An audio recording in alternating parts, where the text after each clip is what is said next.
오늘 우리에게 주신 하나님의 말씀은 열왕기 하 22장 8절에서부터 13절까지의 말씀입니다. 제가 태국에 갔을 때의 일이에요. 태국에 갔더니 태국은 그러니까 여러 가지로 유명하지만은요, 정말 많은 것들이 유명하잖아요. 근데 제가 태국을 생각을 할 때 가장 기억에 남는 것은 뭐였냐면 코끼리였습니다. 죄송해요. 선교 갔었는데 영혼이 막 마음에 물론 남았죠. 네. 근데 코끼리가 마음에 네. 그렇게 크게 웃지 말라고요. 제가 무안하니까. 네. 코끼리가 마음에 많이 남았어요. 그게 왜 그랬냐면요. 코끼리가 묶여 있었어요. 어떻게 묶여 있었냐면 이렇게 묶여 있었어요. 보여주세요. 코끼리가 이런 식으로 묶여 있었어요. 저건 이제 끈으로 돼 있었는데 그때는 사슬로 묶여 있었던 거예요. 근데 제가 가만히 보니까 충분히 끊을 수 있어요. 다 장성한 코끼리는 충분히 끊을 수 있어서 자기가 세게 발만 빡 하거나 힘만 조금 쓰면 분명히 꺼내낼 수 있는데 저기에서 움직이지 않고 계속 매여 있는 거예요. 되게 궁금하잖아요. 그래서 같이 있던 현지인에게 물어봤어요. 저거 왜 코끼리가 도망가지 않고 저렇게 약한 줄인데 계속 매여서 가만히 있느냐 물어봤더니 이 사람이 하는 이야기가 뭐냐면 저 코끼리는 아기 코끼리였을 때부터 어렸을 때부터 계속 저기에 묶여 있었더라는 거예요. 그래서 이 코끼리가 처음에는 이 묶이니까 싫잖아요. 그러니까 밖으로 나가려고 막 발버둥 치는데 이 아이에게는, 이 코끼리에게는 이거를 이제 뚫고 나갈 힘이 없는 거예요. 부수고 나갈 힘이 없는 거예요. 계속 그렇게 발버둥을 치다가 어느 순간부터 포기하더라는 것입니다. 그러더니 이 코끼리가 점점 크고 다 커서 자기 힘으로 충분히 끊을 수 있음에도 불구하고 끊지 않고 그냥 그 자리에 있다는 거예요. 즉 끊고 탈출하기를 포기해 버렸다라는 겁니다.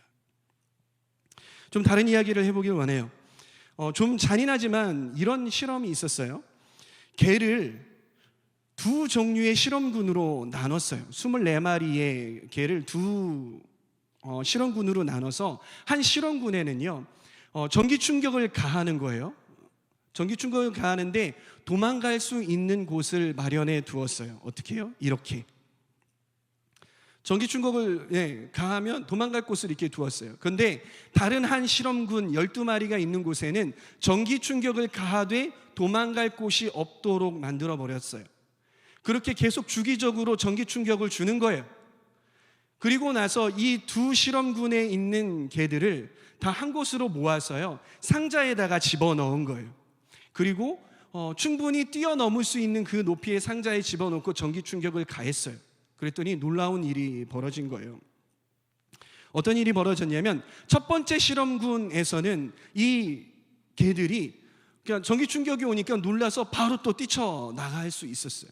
그런데 두 번째 실험군에는 전기 충격을 가했더니 도망갈 수 있음에도 불구하고 충분히 자기가 점프해서 그 상자를 벗어날 수 있음에도 불구하고 도망가지 않았다라는 것입니다.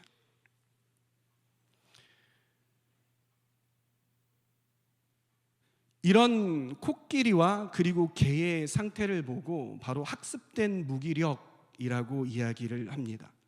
반복되는 실패의 경험으로 인해서 자신이 충분히 극복할 수 있는 상황조차 불가능하다고 생각하고 포기하게 되는 상태, 이걸 보고 학습된 무기력이다라고 심리학에서 이야기를 해요.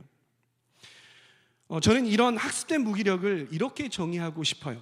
살아있지만 살아있는 것 같지 않은 상태, 살아있지만 죽은 것 같은 상태, 이것이 학습된 무기력이 아닐까. 이런 학습된 무기력이요, 이게 이 용어가 심리학에서 나왔다고 제가 말씀을 드렸잖아요. 이 학습된 무기력이 동물에게만 있는 게 아니에요. 우리 사람에게도 있을 수 있다는 것입니다. 그리고 공동체에도 이런 학습된 무기력이 있을 수 있다라는 것을 이야기하고 싶어요. 이렇게 학습된 무기력에 빠져 있는 사람은요 이렇게 생각을 해요. 전에 내가 너무 많은 실패를 겪었어. 너무 힘들었어. 내가 그런데 그때 벗어나려고 노력했지, 발버둥을 쳤지. 그런데 안 됐어. 지금 오는 이러한 어려움 나는 안 돼. 왜? 해봤기 때문에 안 될 거야. 그래서 삶 가운데 어려운 일이 올 때 그 상황을 믿음으로 이겨내고 돌파해야 되는데 그게 안 되는 거예요. 그럴 수 있는 용기가 없고 그럴 수 있는 믿음이 안 생기는 겁니다. 내 삶이 뭐 그렇지, 나는 이 상황 벗어날 수 없어, 이렇게 주저앉고 말아버린다는 거예요.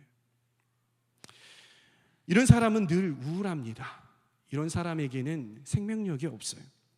이런 사람이 늘 생각하는 것은 무엇이냐면 삶의 의미가 없다, 나는 또 다른 소망을 품을 수 없다라는 생각을 계속해서 갖게 된다는 거예요.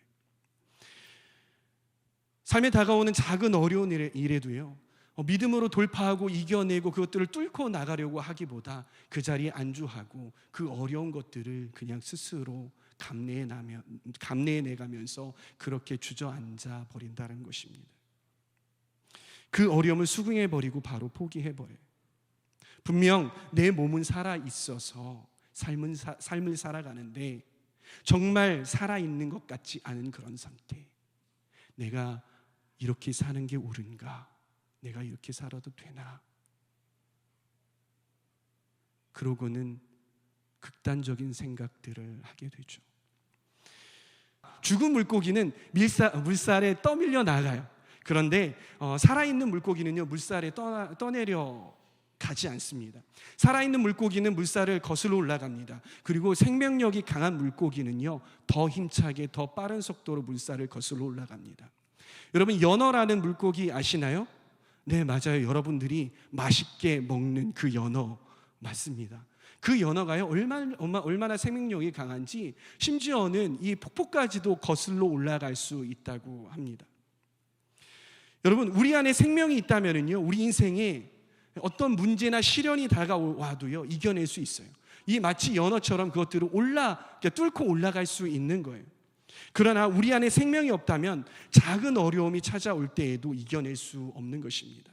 세상의 파도에 너무나도 쉽게 휩쓸려 버리고요, 그러기에 우리 안에는요, 생명이 있어야 하는 것이죠. 아멘이십니까?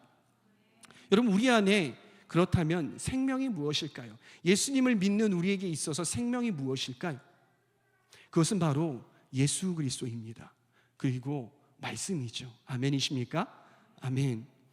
우리 안에 예수 그리스도가 계시면, 우리 안에 하나님의 말씀이 있다면 우리에게는 생명이 있는 것이에요. 그래서 우리 안에 그런 생명이 있기 때문에 어려운 일이 다가왔을 때 충분히 그것들을 이기고도 남을 수 있다라는 거예요. 그러나 우리 안에 예수 그리스도가 없다면, 예수 그리스도가 희미해져 간다면, 예수 그리스도가 점점 잊혀져 간다면 어려움이 다가올 때 우리는 그것들을 뚫고 나갈 수 없는 거예요.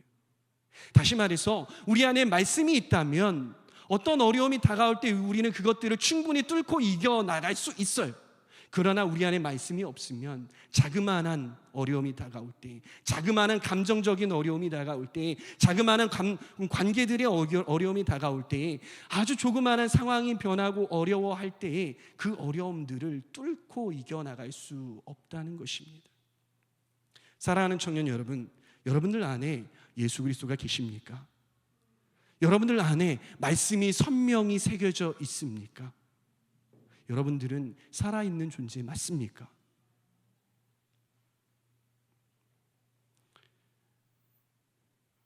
여러분, 부흥이라는 말을 들어보셨습니까? 부흥은 어떤 이야기일까요? 무슨 뜻일까요?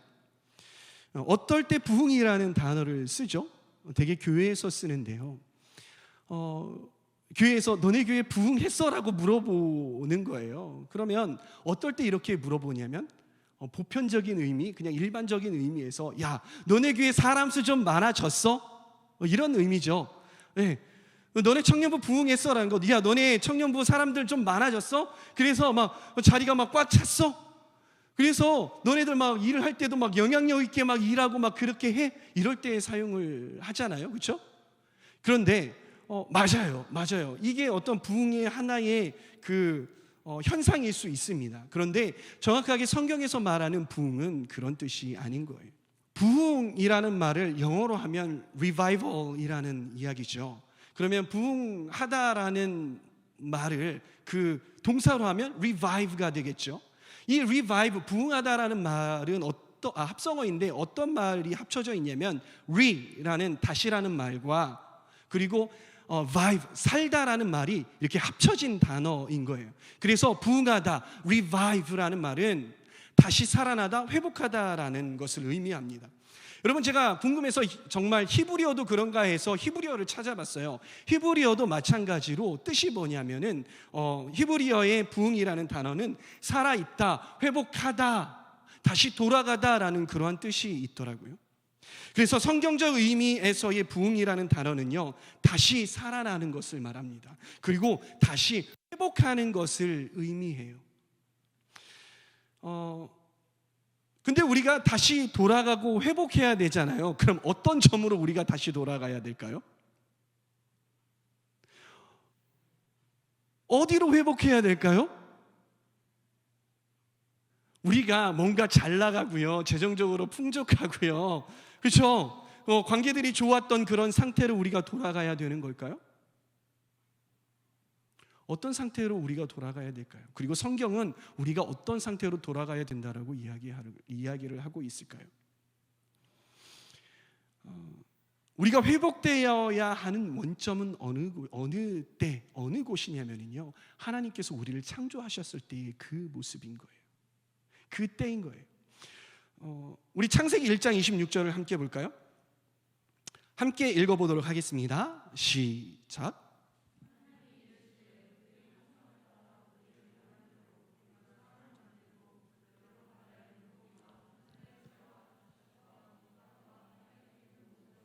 다스리게 하자 하시고, 아멘.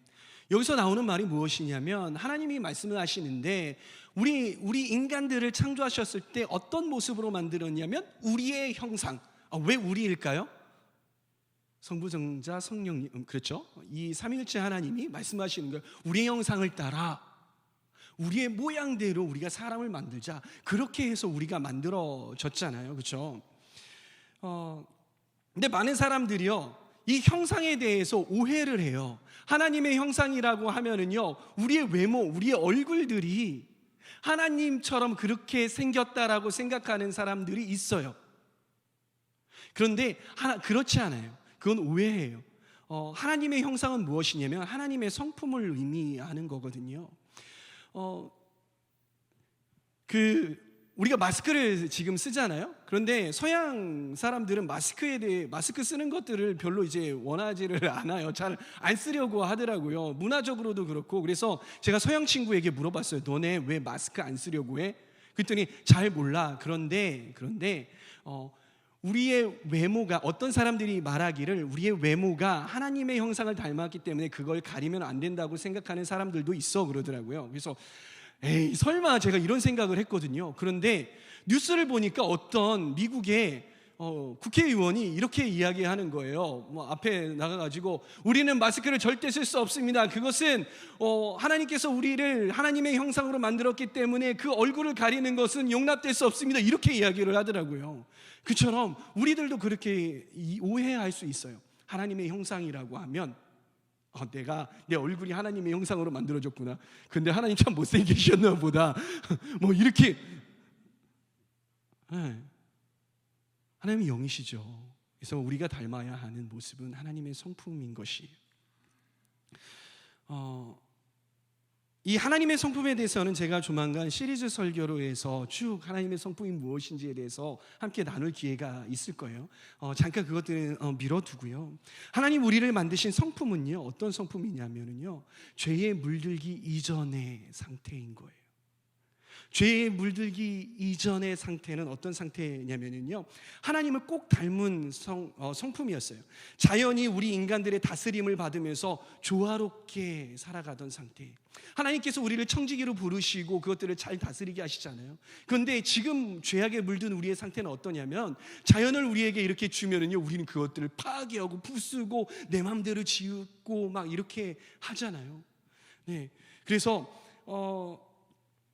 그 이전의 상태, 하나님께서 우리를 만드신 그 아름다운 상태, 그런 상태로 우리가 돌아가야 되는데, 이런 우리의 상태를 보고 하나님께서는 무엇이라고 말씀하시냐면 창세기 1장 31절 말씀을 함께 읽어보도록 하겠습니다. 시작.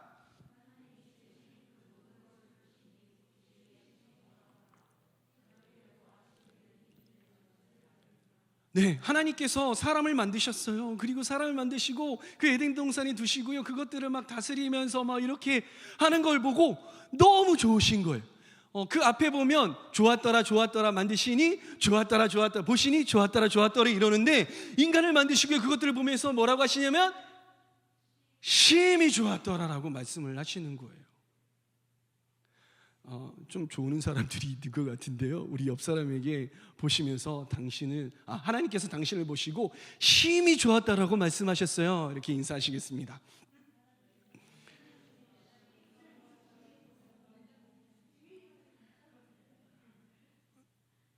네, 앞뒤 분들을 향하여서 말씀하시겠습니다. 당신을 보시기에 심히 좋았더라라고 말씀하셨어요. 이렇게. 네. 그런데요, 죄가 들어왔어요.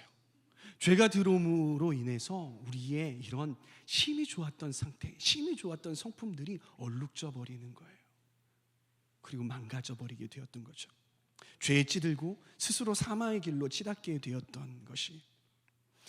여러분, 부흥이라는 것은 무엇이냐면 바로 이런 죄의 길, 이런 사망의 길에서 돌이키는 것, 다시 그 상태, 하나님께서 만드셨던 그 상태로 돌이키는 것, 회복하는 것을 보고 바로 부흥이라고 이야기합니다.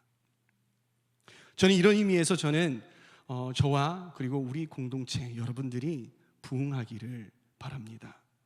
세상이 원하시는 수준의 부흥이 아니라 정말 하나님께서 보시는 그 수준, 그리고 그 기준으로 부흥되기를 소망합니다.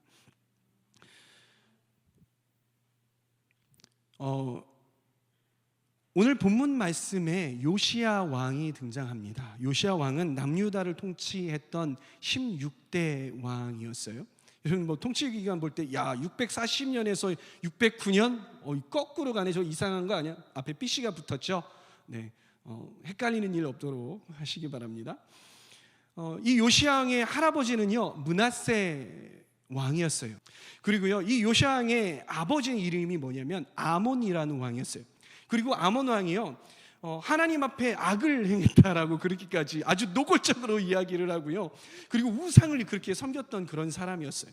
겸손하지 못하고 계속해서 하나님 앞에 범죄했어요. 그런데 신하들이요 그거를 보면서 너무나도 이게 안 되겠는 것 같아요. 그래서 막 계속 보다가 막 참다 이게 참다 못 참아서 이 신하들이 반역을 일으키고 뒤엎어 버려요. 그리고 아몬 왕을 쳐 죽여 버려요. 처단해 버려요. 그래서 아몬 왕이 신하에 의해서 죽어 버렸어요. 그런데 백성들이요 그 모습을 보고요 또 백성들이 일어나 가지고 그 반역을 일으켰던 신하들을 다 잡아 가지고선 다 처형시켜 버려요. 그 다음에 어떻게 했냐면 이 아몬 왕의 아들이었던 요시야를 왕으로 세워요. 근데 그의 나이가 18살도 아닌 8살이었어요.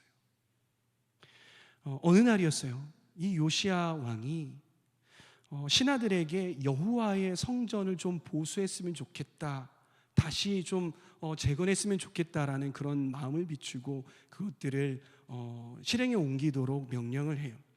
그 일을 맡은 사람이 사반이라는 사람과 요아라는 사람이었어요. 그리고 그 당시의 대제사장은 힐기야라는 사람이었던 거예요. 그 명을 듣고 힐기야가 여호와의 전을 보수하고 이것저것 하는데, 어디냐면 사람들이 그 헌금을 하는 그 장소를 이렇게 그 돈들을 이제 추스리고, 무너졌던 곳에서 그것들을 추스리고 재정비하는 과정 가운데 두루마리 책을 하나 발견을 해요. 대제사장은 알잖아요. 이것이 무언지. 이건 율법책이다. 그동안에 보이지 않았던 율법책이 여기 있었네. 그래서 급한 마음에 이 율법책을 가지고 사반에게 가요. 사반에게 주었어요. 사반도 알죠. 그 율법책을 보고 어떻게 할까 고민하는 거예요. 그러다가 이거는 왕이 봐야 되겠다라고 생각을 해서 그 율법책을 가지고 왕에게까지 나아갑니다. 그래서 보고하는 거예요. 왕이시여, 성전을 보수하다가 헌금이 담겨져 있는 그곳에서 저희가 책을 하나 발견했는데 율법책입니다. 왕께서 보셔야 되겠습니다.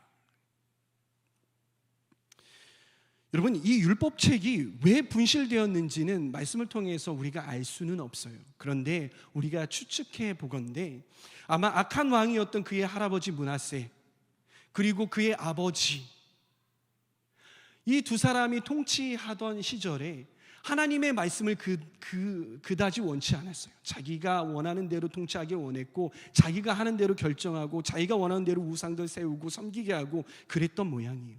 그런데 눈에 가시와 같던 그 율법책이 있잖아요. 그러니까 그 율법책을 가까이 하기보다는 자꾸 미뤄놨던 것 같아요. 혹시 모르죠. 조용하게 명령을 내려서 그거 좀 없애라고 했던가. 아무튼 57년 동안 이 므낫세가 통치했던 55년, 그리고 아몬이 통치했던 2년간, 이 57년 동안 이 율법책은 등장하지 않아요. 그러다가 바로 그 시간 이 율법책이 등장하게 된 거예요.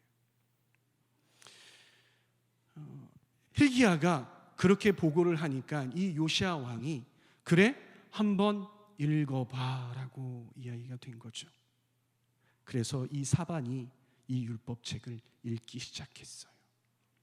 이 율법책에 관해서는 누군가는 신명기라고 하고, 누군가는 모세오경이라고 하고, 누군가는 다니엘서라고 이야기하는데 여튼 그것들이 중요한 게 아닌 것 같아요. 하나님의 말씀을 읽기 시작을 했어요. 한 구절 한 구절 한 구절 한 구절 한 구절 하나님의 말씀이 이 요시야의 귀에 들어가기 시작을 한 거예요. 그런데 그때 이 요시야 왕의 안색이 그렇게 좋지가 못한 거예요. 생각하기도 하고, 머리를 흔들기도 하고, 한숨을 쉬기도 하고, 눈을 감았다가 떴다가 그렇겠죠. 그러다가 뭔가 결심한 듯이 자리를 박차고 일어나서 하는 것이 무엇이냐면 그의 옷을 찢어버렸어요. 여러분, 옷을 찢는 행위가 무엇인지 아세요? 유대인에게 있어서 옷을 찢는 행위는 무엇이냐면 정말 극하게 화가 났을 때 옷을 찢어버려요. 그걸 표현하기 위해서. 그리고 또 한 가지는 무엇이냐면 정말 슬펐을 때 그 슬픔, 예를 들어서 성전이 막 완전히 부서졌을 때 막 옷을 찢고 막 죄를 뒤집어 쓰고 그렇게 하거든요. 마찬가지로 그렇게 옷을 찢었어요. 왜 그랬을까요? 요시야 왕이 화가 난 거예요. 에이, 이런 책이 다 있어 하고서 옷을 찢었을까요?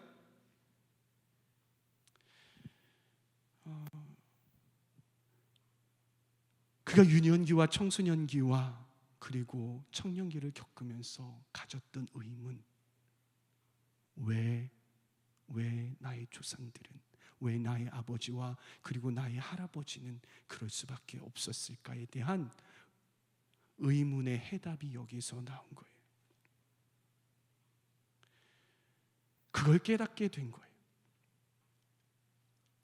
그 결론은 무엇이었냐면 아버지와 할아버지가 하나님의 말씀을 지키지 않고 하나님의 말씀을 준행하지 않았기 때문에 우리 조상들은 그럴 수밖에 없었어. 하나님의 말씀을 소중하게 여기지 않았기 때문에 그럴 수밖에 없었어. 이런 결론에 도달하게 된 거예요. 그리고 나도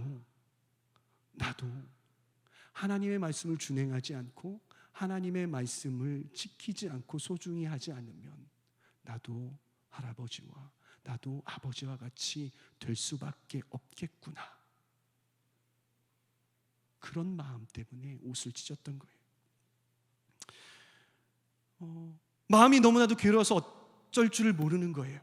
그래서 다급한 마음으로 이걸 어떻게 하면 될지, 어떻게 하면 내가 살아나갈 수 있을지, 어떻게 하면 내가 이 나라를 제대로 통치할 수 있을지에 대해서 물어야겠어요. 하나님의 사람에게 물어서 그 대답을 듣고 그대로 준행해야겠어요. 그것을 잘 몰랐어요. 그래서 어떻게 했냐면 사람을 보내는 거예요. 그래서 여선지자 훌다에게 사람을 보내서 내가 어떻게 해야 될지 물어봐라 라고 사람을 보낸 거예요. 그러면서 이 이스라엘 이 남유다의 종교 개혁이 시작이 되었어요. 나라적으로 하나님의 말씀을 백성들을 모아놓고 큰 소리로 읽어주게 되는 거예요. 그 큰 소리를 읽어주면서 백성들아 들어라. 너희는 우리 이 민족은, 이 유다 사람들은 이 하나님의 말씀에 의해서 살아가야 된다. 이것이 곧 법이고 진리이다. 이 말씀을 준행하여라 라고 공포했던 거예요. 그리고 멈추어졌던 유월절 절기를 다시 지키기 시작을 했어요. 물론 그 전에 계속 해왔지만 이 나라에 있던 우상의 산당들을 모조리 다 쓸어버린 거예요. 그렇게 종교개혁을 계속해서, 나라를 계속해서 깨끗하게 하는 작업들을 시작하게 되었던 거예요. 그리고 하나님만 섬기는 나라가 되었던 것입니다. 역대기와 열왕기서는 이 요시아에 대해서 이렇게 평가합니다. 열왕기하 34장 2절 말씀, 여호와 보시기에 정직하게 행하여, 이게 누구예요? 요시아가 여호와 보시기에 정직하게 행하여 그의 조상 다윗의 길로 걸으며 좌우로 치우치지 아니하고. 요시아는 세상의 기준이 아니라 하나님께서 말씀하시는 그 기준을 회복했어요. 그럴 때 하나님은 요시아 왕을 보시면서, 야, 그래 요시아야, 너는 다른 너의 조상들과 같지 아니하고 다르게 나를 존중하는구나, 나의 말씀을 존중히 여기는구나. 너무나도 잘하였다. 너는 내가 유일하게 인정했던 그 다윗처럼, 나의 마음에 합하다라고 그렇게 내가 인정했던 다윗처럼 좌우로 치우치지 아니하고 나의 길로 가는구나. 너는 참 선한 왕이다. 너는 참 귀한 왕이다. 너는 참 너무나도 나의 마음에 드는 왕이다라고 평가했다라는 것이, 여러분, 사랑하는 청년 여러분, 이것이 바로 부흥인 것입니다. 이것이 바로 부흥의 모습인 거예요. 하나님의 형상을 회복하는 것, 하나님의 말씀을 회복하는 것, 하나님의 기준을 회복하는 것, 이것이 바로 부흥이라는 것이에요. 여러분, 코로나 시즌 참 어렵죠. 참 어려워요. 신앙인으로서 신앙을 지키기가 참 어려운 시즌인 것 같아요. 특별히 요즘 시즌에 기독교 가방 정말 직격탄을 많이 받은 것 같아요. 내가 어디 가서 기독교인이라고 대놓고 이야기하기가 참 민망한 시즌이 지금 이 시즌이에요. 그런데 이 시즌 가운데요, 어떤 사람은 신앙생활을 좀 적당히 하려고 하는 것 같아요. 남들이 자신이 신앙생활하는 것들을 보면서 막 손가락질하고 비웃는 것 같아요. 그래서 내가 그리스도인이라는 거, 나 교회 다녀요. 주말에 뭐 했어요? 저 교회 갔다 왔어요. 이런 것들을 대놓고 이야기를 하지 못하는 그런 사람들이 생겨난 거죠. 세상으로부터 받을 핍박과 그리고 차별을 두려워하는 거예요. 그러다 보니까 하나님의 기준에서 점점 밀려나게 되고 세상이 원하는 기준으로 자꾸 떨어지게 되는 거죠. 여러분, 우리 교회 제자훈련 시스템 중에 팔복이라는 시스템이 있습니다. 팔복 중에서 마태복음 5장 10절에 보면 의를 위하여서 핍박받는 자에 대해서 이야기를 해요. 거기에서 어떤 이야기가 나오냐면요, 너무 많은 걸 이야기하면 여러분들이 팔복을 잘 안 들으실 것 같아서 그래도 기대하는 마음으로 하시라고 이야기를 해드려요. 거기에 등장하는 의가 있어요. 의가 뭐예요? 옳다고 여겨지는 그 기준이잖아요. 그런데 우리가 핍박받는 이유는 무엇이냐면 하나님의 의가 있어요. 그리고 세상의 의가 있어요. 이 격차 때문에 우리는 하나님의 기준대로 살아가려고 하고 세상은 이 기준대로 살으라고 이야기를 하는데, 이 기준, 이 격차가 있기 때문에 그래서 핍박을 받는 거예요. 그래서 핍박이 오는 이유는 내가 하나님 기준대로 잘 살고 있다라고, 그런 어떤 기준이 된다라고 우리가 그 제자훈련에서 배울 수 있다라는 거예요.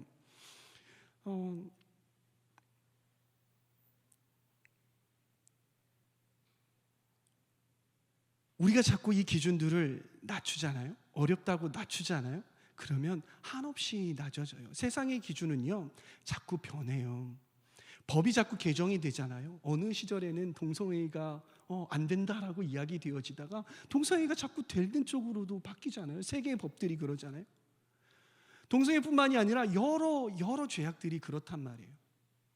그런데 이 기준에 끌려다니면 우리는 올바로 신앙생활을 할 수 없다라는 거예요.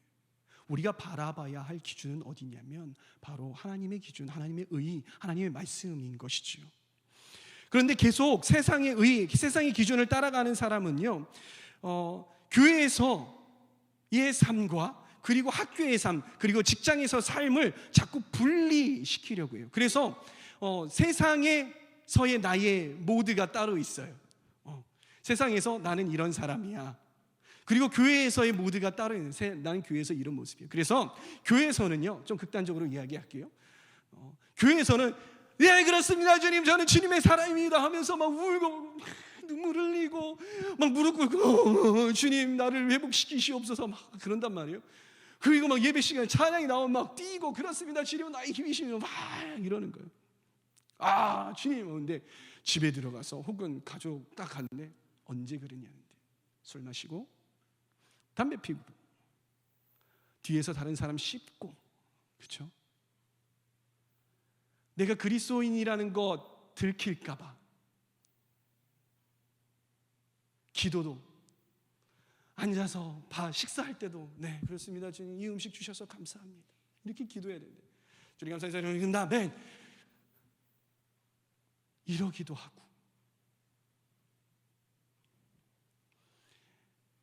교회에서는 하나님을 섬기는 모습 같은데 직장과 학교와 가정과 그러한 사회생활에서는 나의 중심이 되어야 할 하나님이 정말 내 앞에 계신 것이 아니라 마치 내 호주머니에 집어넣어서 주님 잠깐 계세요. 네, 주님 잠깐 계시고 제가 딱 이렇게 해볼 테니까요. 그렇게 하시고 나중에 제가 뭐 말씀 묵상할 때나 교회 갈 때 같이 가시죠. 네, 잠깐 여기 계세요. 이렇게 하고 있지는 않은지. 사랑하는 청년 여러분, 이건 너무나도 위험한 일입니다. 말씀은요, 우리를 향해서 뭐라고 말씀하시냐면 너희는 두 마음을 품어서는 안 된다라고 말씀해요. 세상을 섬기는 마음 그리고 하나님을 섬기는 마음, 이 두 마음을 품어서는 안 된다. 그건 우상 숭배야라고 말씀하시는 거예요. 또 뭐라고 말씀하시냐면 하나님은 세상과 하나님을 겸하여 섬길 수 없다라고 말씀하세요. 즉 중간 지대는 없어. 너는 세상을 선택하든지 아니면 교회를 선택하든지 둘 중 하나를 해야 돼라고 말씀하시는 거예요. 하나님께서는 이 시간에도 우리에게 그렇게 말씀하고 계신 줄 믿습니다. 이 코로나 시즌에도 아무리 기독교 교회가 욕을 먹고 이미지가 안 좋았더라도 너에게 불이익이 다가올지라도 너는 기준을 낮춰서는 안 돼. 너는 나의 기준으로 살아야 돼. 너는 그리스도인이어야 해. 교회에서뿐만이 아니라 세상에서도 너가 불이익을 받을 만한 그곳에서도 너는 그리스도인이어야 돼 라고 말씀하고 계신 줄 믿습니다.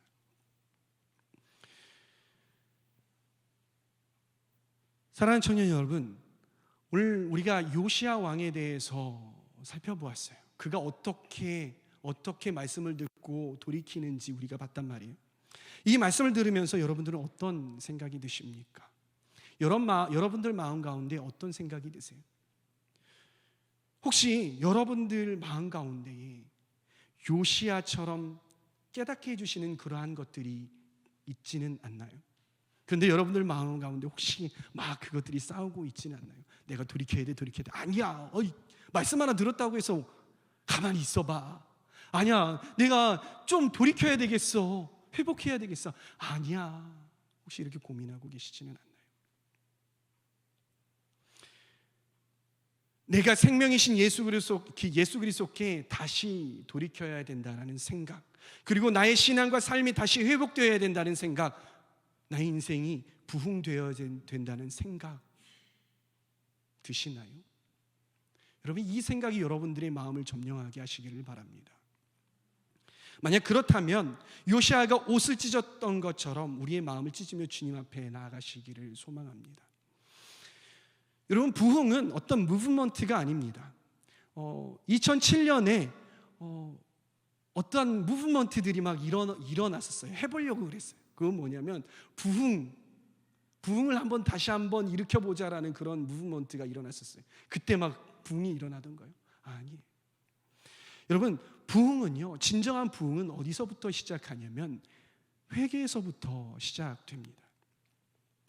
진정한 회개는 눈물만 흘리는 회개가 아니라, 눈물만 흘리는 것이 아니라 이 요시야 왕처럼 그의 기준이, 그의 삶이, 그의 모든 삶의 바운더리의 모든 것들이 주님의 기준으로 옮겨지는 것, 주님의 그 목적대로 옮겨지는 것, 그것을 보고 부흥이라고 하는 거예요. 그래서 하나님의 말씀과 기준에 부합된 상태가 되는 것이고, 예수 안에 우리 안에 예수 복음이 충만한 상태, 그리고 하나님께서 창조하신 목적대로 돌아가는 것, 그 모습대로 돌아가는 것, 그래서 하나님께서 기뻐하시는 그런 삶으로 돌이키는 것, 그것이 바로 부흥인 것입니다. 그렇게 우리가 부흥할 때에 학습된 무기력 가운데 빠져 있는 것 같은 우리는 회복될 것입니다. 그렇게 우리가 부흥할 때에 그런 사람들이 모인 우리의 공동체는 하나님의 말씀을 기준 삼고 그 말씀을 준행하는 살아있는 공동체가 될 수 있다라는 것이. 사랑하는 청년 여러분, 자랑스럽게도 우리나라의 역사 가운데에 부흥의 때가 있었어요. 그건 어느 때였냐면 1907년도 원산과 평양에서 부흥이 일어났었어요. 그 부흥에 대해서 김정환이라는 분이 어떤 글을 썼냐면 1907년 평양 대부흥 1 부흥의 도화선 길선주 장로의 회개라는 글을 썼습니다. 저는 이 글을 읽어드리고 설교를 좀 마무리하려고 합니다. 1907년 새해 평양, 일본 제국주의가 고요한 아침의 나라 대한제국을 나라 안팎으로 숨통을 조여오던 그해 겨울은 유난히도 추웠다. 북쪽에서 부는 살을 애는 듯한 삭풍이 창가 유리창을 세차게 두드리고 있었다. 여기는 장대현 교회. 정월 초 이튿날부터 시작된 신년 부흥회는 13일째를 맞으면서 막바지를 향해 치닫고 있었다. 신년 부흥회에 참석하기 위해 1,500명이 넘는 성도들이 황해도와 평안도 등 각지에서 먹을거리를 싸들고 하나님의 은혜를 사모하여 먼 길을 마다 않고 모여들었다. 성도들은 원산에서 시작된 부흥의 불씨가 평양에도 떨어지려나 하는 기대감으로 잔뜩 숨을 죽이고 있었다. 유리창마다 입김을 분 듯 수증기가 뿌옇게 서려 있었다. 그날 저녁 헌트 선교사가 말씀을 전한 후에 통성 기도를 하고 회개의 시간이 되었다. 이때 한쪽 눈이 어두운 길선주 장로가 조심스럽게 강단에 올랐다. 그는 새벽 기도회를 처음 시작한 사람으로 장대현 교회뿐만 아니라 평안도 일대에서도 믿음 좋기로 소문난 사람이었다. 그가 이렇게 말하기 시작했다. 나는 아간과 같은 자입니다. 나 때문에 하나님께서 축복을 주실 수가 없습니다. 나는 1년 전 죽은 친구의 유언을 지키지 못하고 돈을 훔쳤습니다. 죄를 고백하는 길장로의 눈가에는 어느새 맑은 물빛이 주르르 빛나고 있었다. 쥐색 두루마기를 입은 길장로는 죄를 드러내는 순간 울컥 터져나오는 울음을 주체하지 못하고 한참을 말없이 서 있었다. 얼굴도 금세 뜨거운 불에 데인 양 불그스레해졌다. 눈이 동그래진 성도들이 길장로의 다음 말을 기다렸다. 기침소리 하나, 숨소리 하나 없이 고요한 예배당. 시간이 정지된 듯 길장로의 어깨만 갸냘프게 흔들리고 있었다. 길장로는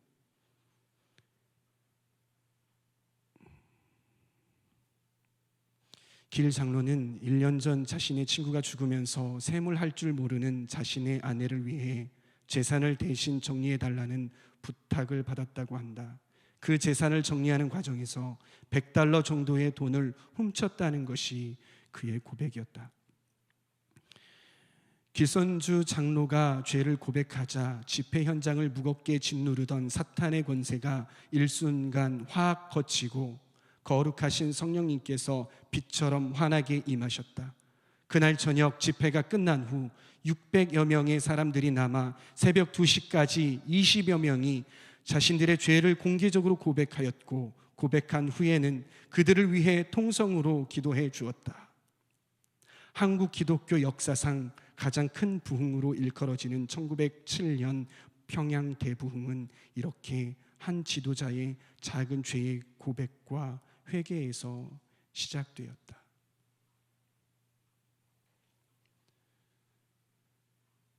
실제 이때에도 이렇게 죄 고백하는 사람들의 행렬들이 계속 이어져서 경찰서에서 그 죄 고백하는 거 딱 듣고 증거 삼아서 체포하려고 했던 경찰이 있었다고 해요. 이 경찰이 갔다가 거기에서 은혜 받아서 회심하고 예수님을 믿었다는 그런 간증들도 있어요. 평양 대부흥은 어떠한 운동으로 일어나지 않았어요. 이 평양 대부흥은 한 사람의 진심 어린 회개로 일어난 것이에요. 사랑하는 청년 여러분, 하나님께서는 지금도 이 시간에도 그런 부흥을 주기를 원하십니다. 우리가 요시야처럼, 그리고 길선주 장로님처럼 전심으로 회개하고 우리의 가던 죄악의 길을 멈추고 돌이켜 하나님의 기준을 회복하고 하나님의 말씀을 회복하고 그렇게 나아갈 때에 우리는 부흥을 경험할 수 있게 될 줄 믿습니다. 사랑하는 청년 여러분, 우리 부흥합시다. 아멘.